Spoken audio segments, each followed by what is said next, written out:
Welcome, everyone. My name is Nitanel, and I am the co-founder of Shabbat of a Lifetime. And today I'm very excited to speak with a very good friend, Jodi Samuels, an amazing hostess, an amazing person who has just come out with her own new book, which we'll hear a little bit about. And let's introduce you, Jodi. So, hi, Natanel. Thank you so much for having me. Thank you. Thank you. Yep, as Natty said, I am not only a host, but a community activist. I'm an advocate for special needs. I run a not-for-profit here in Jerusalem, a world traveler, been to 87 countries, and we were true definition of wandering Jews before we moved to Israel. We had lived in 29 apartments in 9 cities in 5 countries, and then we made it home. So we've been here. So we've been here 6 years almost, and we've been living in Jerusalem, and we live just off Emek Raphael. Well, in the few years that I have known you, it's always been very exciting around you. The official bio is something like this.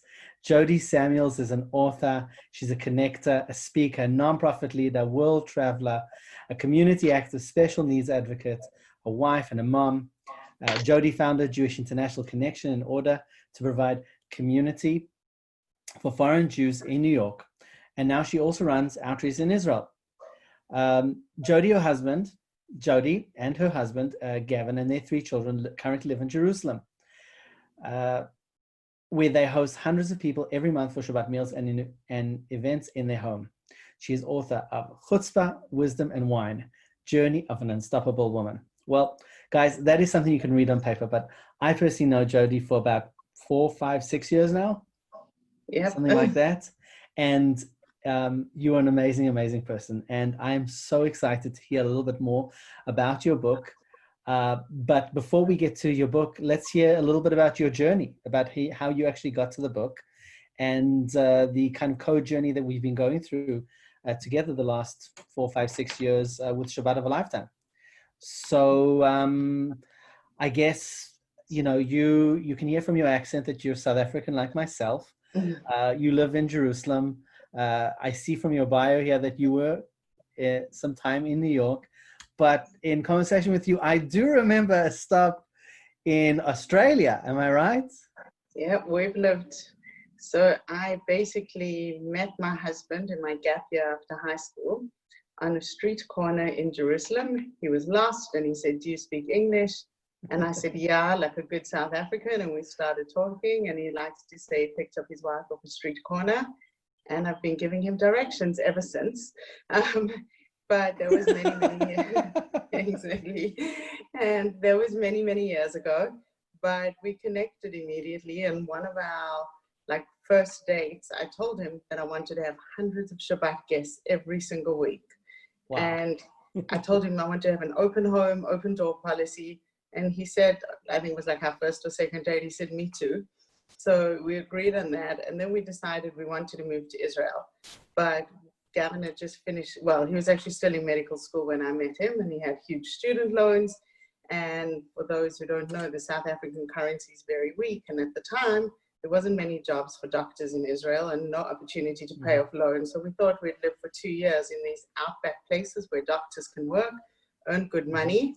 And then we'd come to Israel in 2 years. 2 years took 23 years. 23 years. And what a journey. And we lived in all these crazy outback places in Australia and New Zealand where we squeezed our own grapes to make grape juice for Shabbat. And we made our own bread, and we lived on avocados and crazy outback, middle of nowhere. And then we moved to a place called the Gold Coast eventually, which is where all the snowbirds go in Australia. And Gavin was working as a doctor in a practice, and they hadn't had a Jewish wedding in their town for 19 years. And Gavin was working as a doctor in a practice, and all these old Jewish people would come in and they'd see his kippah and they'd go, "Oh, I have a granddaughter, she lives here, but she doesn't need any Jews." Or people would see Gavin's kippah and they would be like, "Oh, wow, my mom's Jewish." And Gavin would be like, Wow. oh, that means you're Jewish as well. And Wow. I'd be like, no, no, no, I'm not. So we started Wow. hosting Shabbat meals for all these random people. And there were thousands of backpackers as well that used to come through. They're very big Israeli, it's part of the Hummus Trail in Australia. Wow. And in those days, there was no email and no WhatsApp and whatever. So we used to print flyers, and we used to put these flyers on the poles in the neighborhood and leave them at the backpacker hostels. And we met some amazing, amazing people. And we started having like 50, 60 people every Shabbat. We became very Wow. famous for our Shabbat meals. And many, many people, including like one of our most crazy stories was there was this couple, and they were like had their dreadlocks and they looked pretty rough. And I asked them where they were staying, which backpacker, and they said they were sleeping in their car. And I said, no, they should come stay at us. And they came for a meal, and they stayed with us for 2 weeks. And they kept this like diary. In those days, they sent, you know, like wrote down everything. And they were like, their time in Australia was the best, most impactful time when they stayed with this couple. And they went back to England and they started hosting people. And then he quit his job and he came to study at Rabbi Riskin's yeshiva, and they're now living in Frat, and they're like, you know, Rabbi and Rebbitzin. And I was like, they were just random backpackers that I pulled off the streets. Wow. And then from Australia, from Gold Coast, we went to a place called Sydney. Well, we went to Sydney, we went to a bigger community, and we still were famous for hosting people there. And then we won green cards in the green card lotto. And that's like a diversity visa for most people who don't know. About 50,000 people win it a year. South Africans always know what a green card is. And we landed up, in New York City, in Manhattan. And I thought, oh, there's no need for me to do anything here. We'd been in New York exactly 3 weeks. And someone asked me if a friend that I knew from Australia was studying at Columbia University. And he said, you know, there's all these foreign MBA students and they don't have anywhere to go for Rosh Hashanah. So I landed up having 3 weeks after I arrived and was new myself, had 36 people from 30 countries. And I realized I had this epiphany that Jews who are arriving from around the world to the big city needed a place to go. They needed a Jewish home away from home. And pretty much ever since then, we were hosting hundreds and hundreds of people every single week. So much so that like at one point, my doorman in New York City was like, you know, I think I figured out what you do. You run a soup kitchen. Because he just could never figure out the food in and out, the people in and out. He assumed I was running a soup kitchen for the needy. And we moved to Israel, and we've been doing the same. And I met you soon after we arrived, and I loved the concept of hosting. So in between all my other guests, we became regular soul hosts. And quite successful ones as well. I remember, you know, some of the stories that you shared with me, some of the meals. I'd love to share with other people. But I guess my question to you is, you know, I know you in the context of Shabbat of a Lifetime, but it sounds like this passion that you have burning inside of you, you and Gavin, starts already in your teens as a young adult. Like, what is it? What is it that drives you? I know what drives me, what I get out of it, but tell us about Jodi. You know, someone recently said to me, a friend that I'd known for many years, he's like, I know why you do this. You love being a hero. This is the reason you do it. You just want to be everybody's hero. And I was like, he made me really think about it. It was like a bit of a soul searching. Is that really why I do it? He's like, do I just really want to be a hero? And I thought about it, and I was like, if I just want to be a hero, I would donate money to some organization, get a pat on the back. I certainly wouldn't be the one schlepping the food, cleaning up afterwards, stacking chairs and tables. And I really do it because I believe that we all can change the world in our own little way. Like each one of us can take a personal mission. Like I don't believe I can change the world, but I believe I can change my part of my world or influence my world. And for me, that gives me the motivation to wake up in the morning. I don't want to just breathe air. I want to do something. That is so special. Absolutely.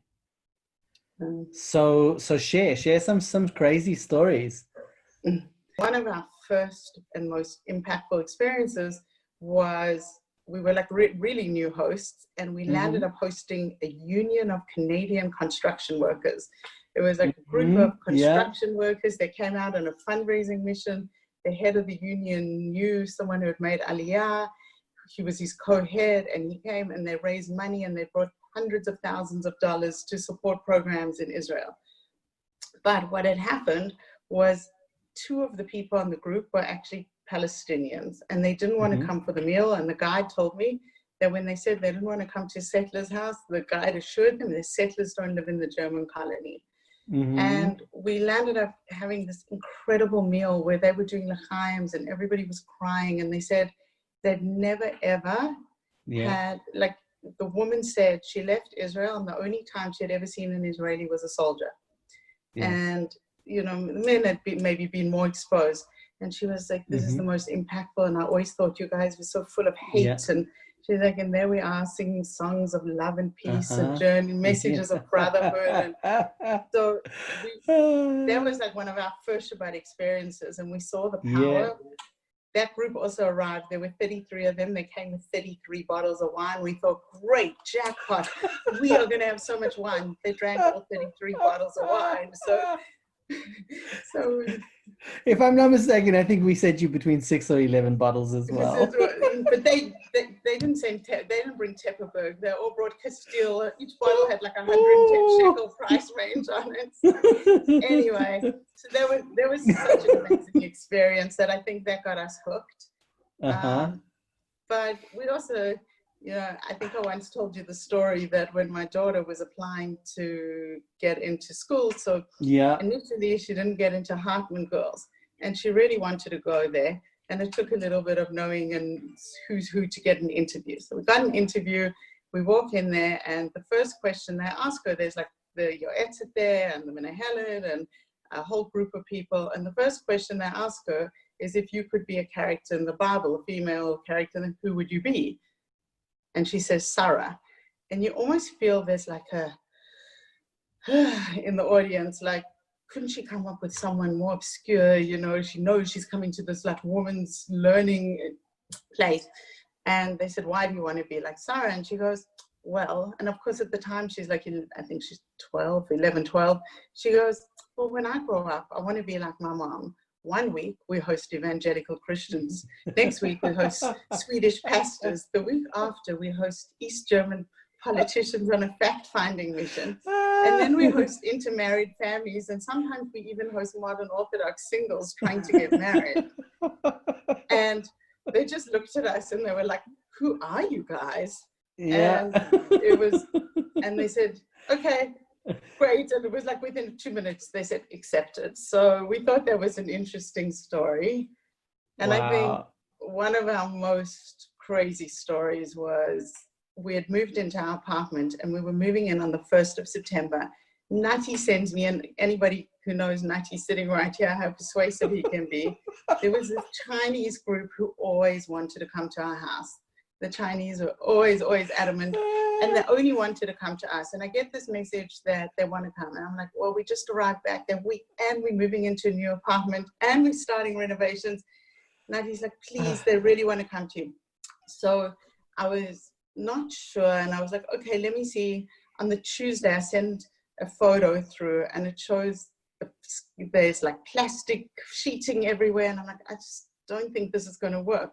And you guys said, sit back. The guy says, no, it's fine, they don't mind coming in like that. So I'm like, but Nati, my furniture hasn't come yet, I've got no fridge, I've got no tables, I've got no chairs, no freezer box, I don't have anything. Nati's, no problem, we'll send you everything.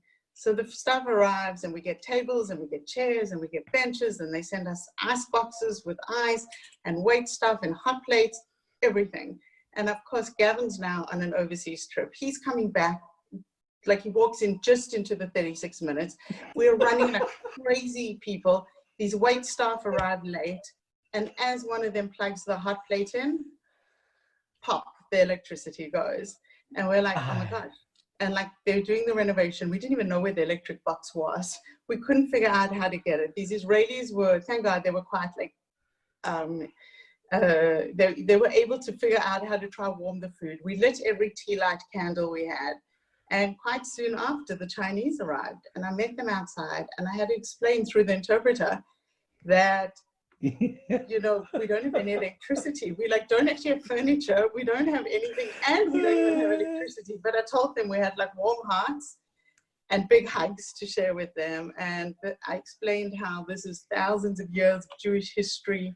And I was so happy it wasn't like a Jewish group who would just look at us and go like, this is so old fashioned. Why can't you just, and they all clapped, and we had the most amazing Shabbat meal at candlelight. And the group leader sent me a message and told me that his group said it was the most impactful, authentic experience they had in their whole Israel trip.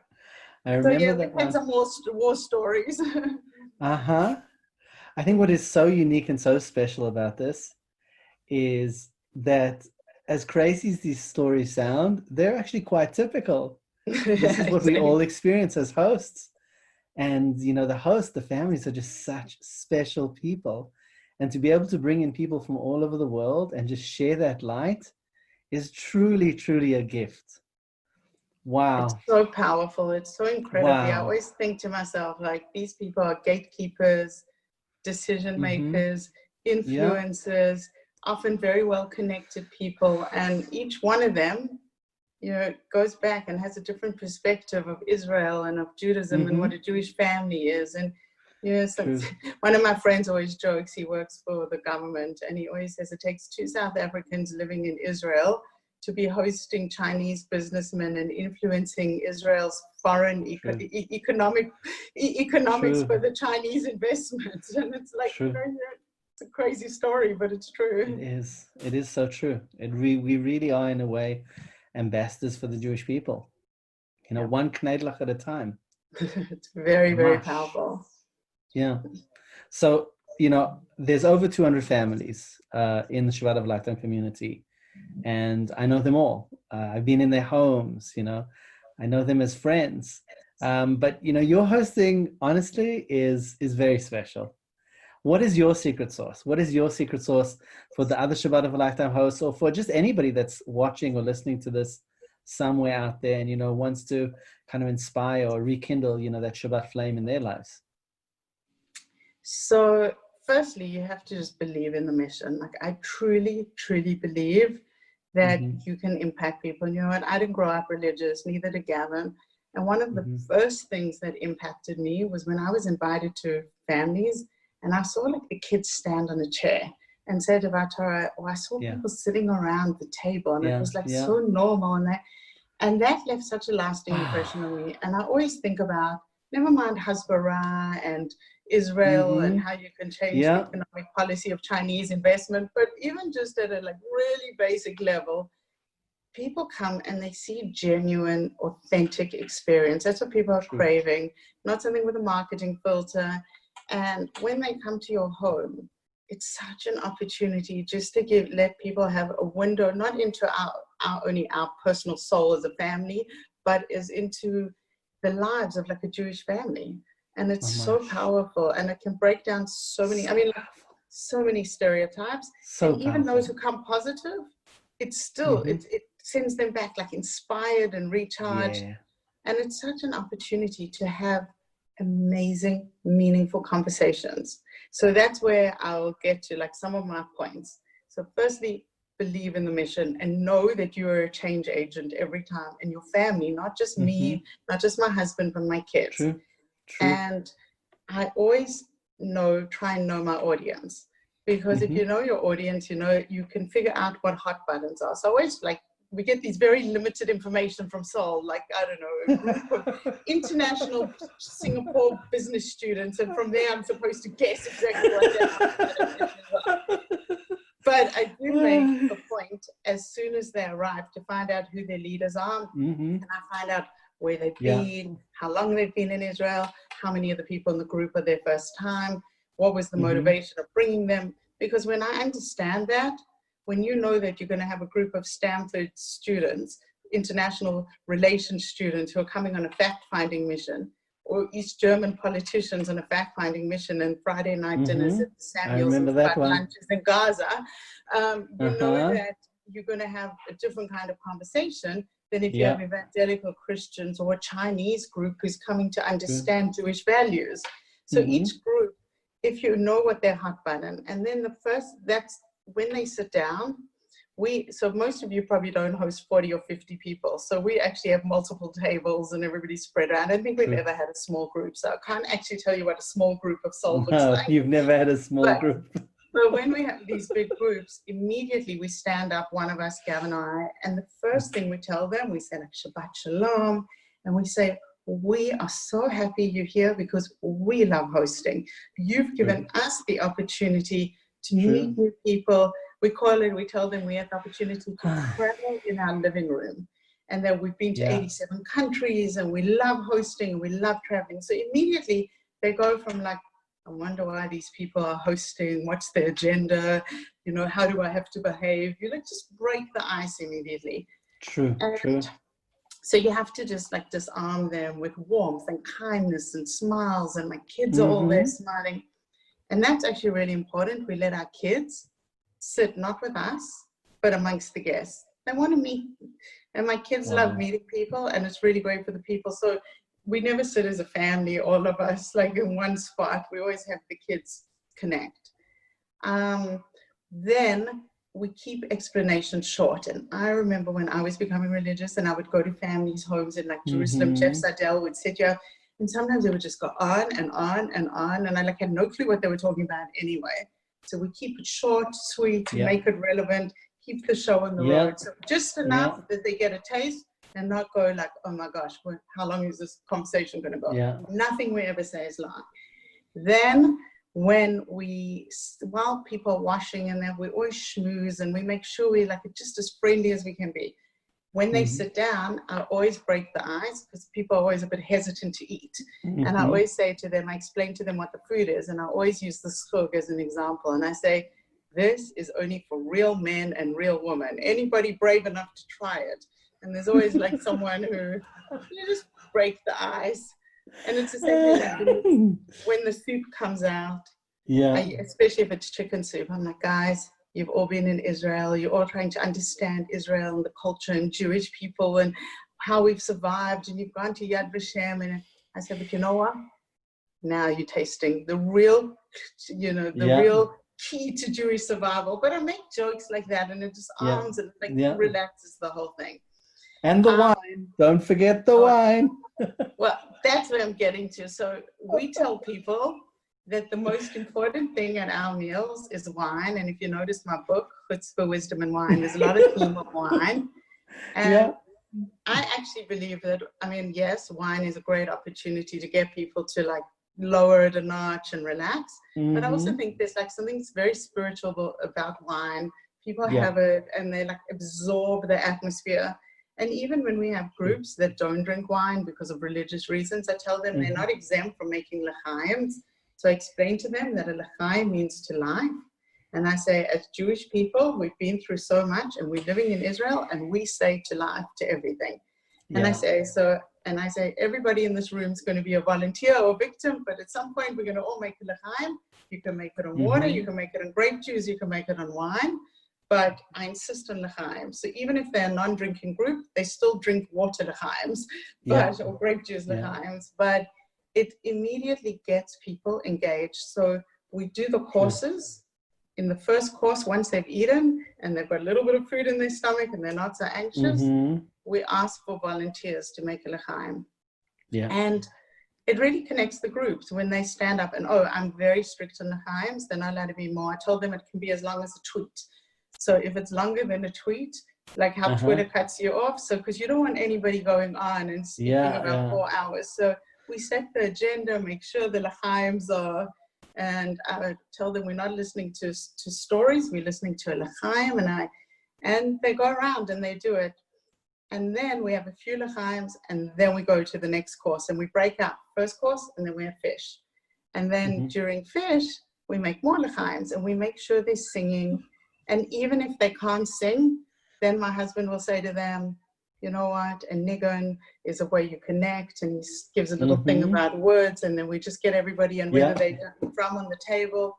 But we make sure there's like the Shabbos atmosphere, we get the l'chaims, but we're also always connecting. And I'm always sharing with them things that are going on. If it's times of terrorism, I tell them what it feels like to be living in Israel.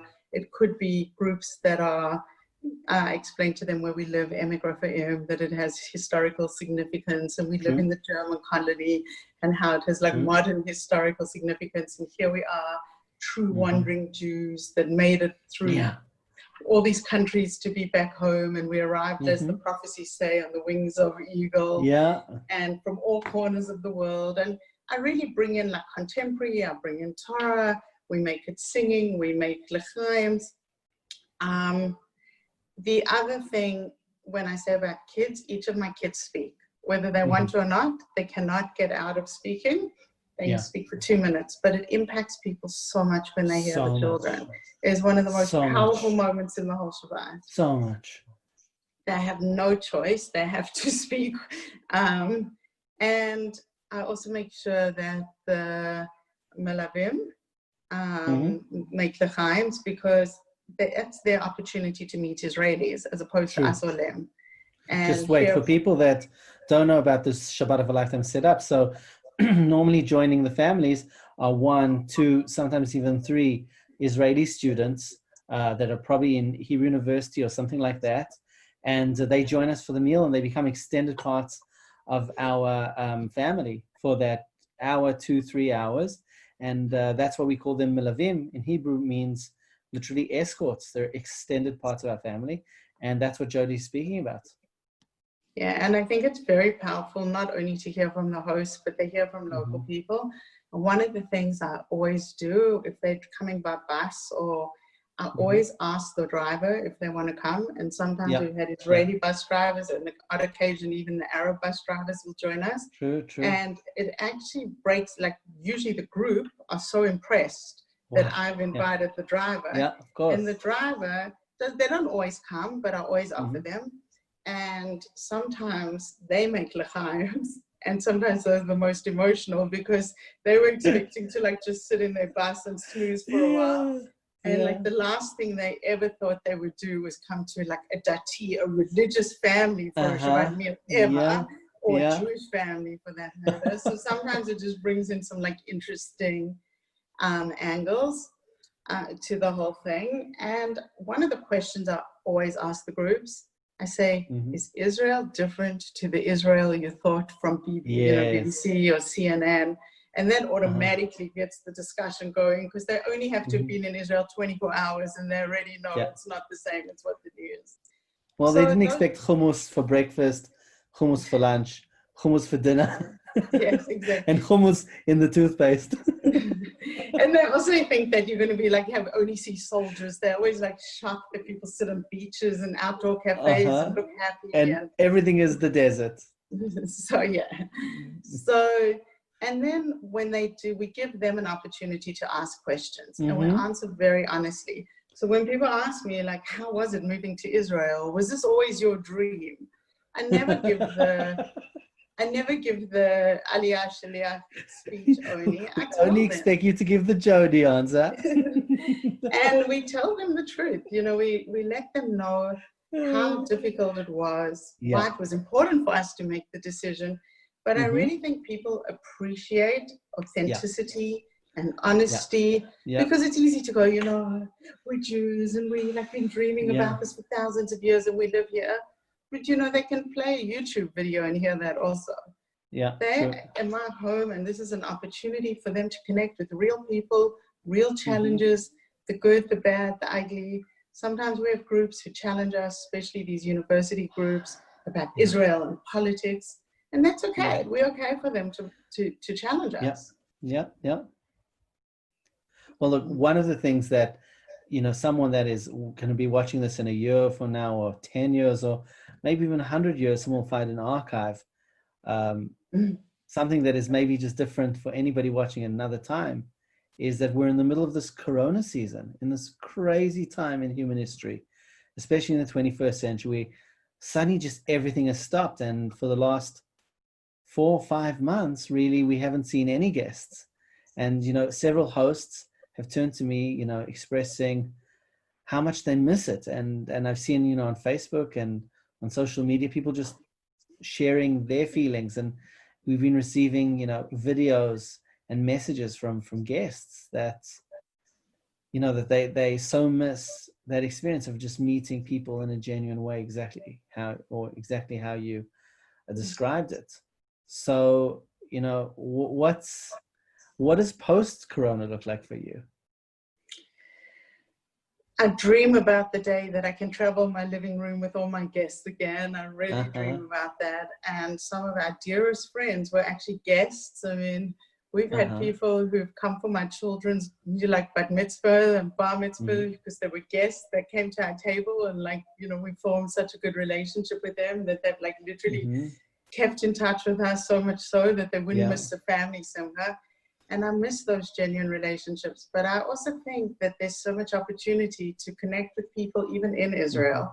Like if all of us even just took the opportunity to invite a family that might never have had Shabbat, might never otherwise do Shabbat, or people you meet in your work context, at least for that we can invite our local friends and give them a taste of the mission of Shabbat of a lifetime. True. And I hope that, like, you know, from these, we always have the opportunity to learn from everything, as painful it is. And I'm hoping that, like Nadia, you've told me some of your amazing ideas that you have for Shabbat of a lifetime.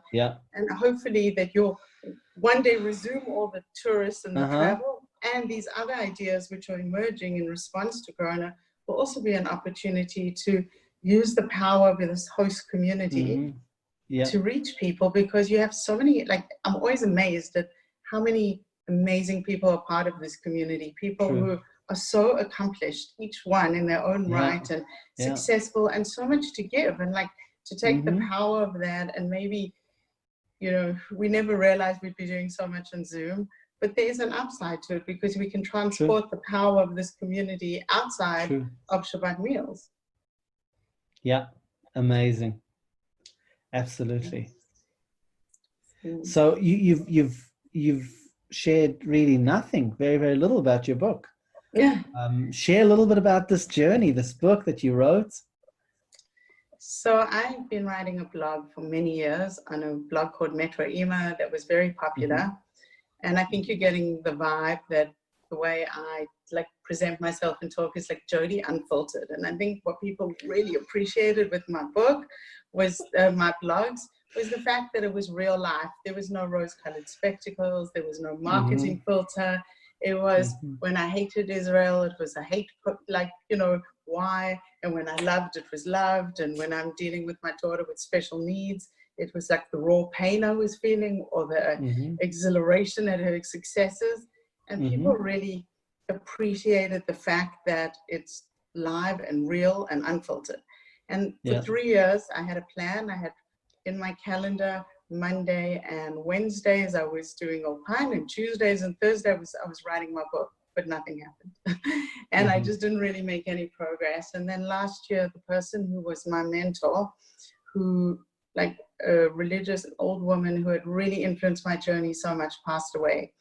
And straight after the funeral, I took a group to Morocco. So part of what I do in my not-for-profit is we take heritage trips. And we were in Marrakesh at a family. So Marrakesh is, when you go to meals, it's a bit like Shabbat of a lifetime in Marrakesh, where they have all these random tourists in people's homes. And that's how you get kosher food. You eat in these people's homes. And there was our group, and 25 people, mixed, religious, not religious. And there was a group of Alexander Hasidim who were there for 30 men for someone's 50th birthday.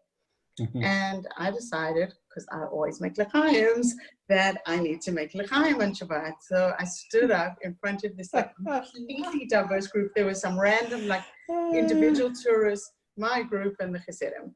And I started to talk and tell a little bit about my journey. And I assure you, they've never seen a woman that looked like me speak. And they were all listening, and they were like listening to me in amazement. And afterwards they came to me and they said, wow, we never thought we'd come to Marrakesh and be so inspired. This was the most inspiring talk we've ever heard in our entire life. Wow, this is, and I walked out of there and I was like, you know what, in honor of her neshama, this lady who had impacted my life so much, I was like, I realized I actually have I knew that I always had a message, but I have to give a voice to this message. I have to put it out there in a more formal way. And I came back from Morocco, started writing the book. That was February last year. And the book is basically the journey of a modern Jewish mom, a Jewish woman, a modern Jewish woman, using ancient Torah values. My life is all about the combination of being, and you know, Nati's always fascinated by my two worlds, this modern woman and the Torah values. And there's very strong messages in there because my daughter, although the book isn't about her, I have a 12-year-old daughter with Down syndrome. And she was the person who initially gave me the voice because I know you're not going to believe this, but I was really once upon a time, about 12 years ago, before my daughter was born, very, very shy, never spoke in public ever, never said a word. No, I told I you. don't believe you. I don't believe you. It's true.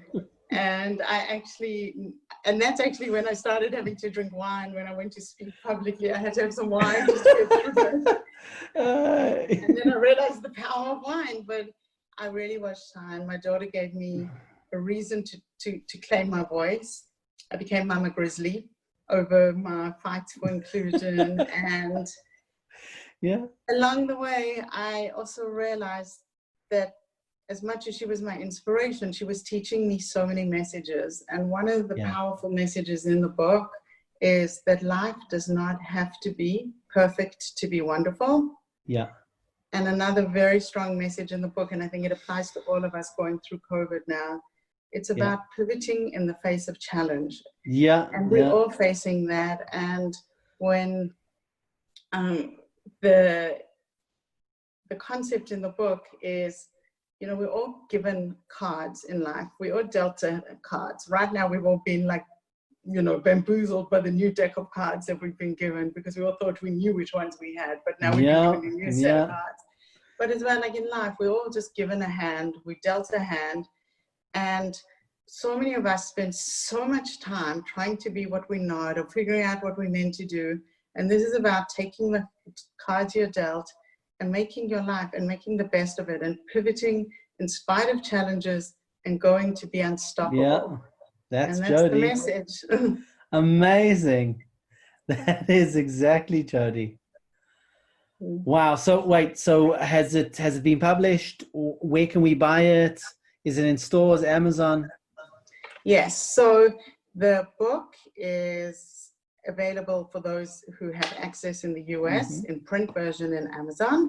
We also have an ebook on Amazon, which you don't have to, everyone thinks you have to have a Kindle. No, you can just download the ebook to any device and just put the Kindle reading application on any mobile device or computer. As well, you can get it from me in Israel. We've sold hundreds of books here. And I have a website, Jodi's Voice, info at Jodi's Voice, and Nati, you can send that out afterwards as well. Okay.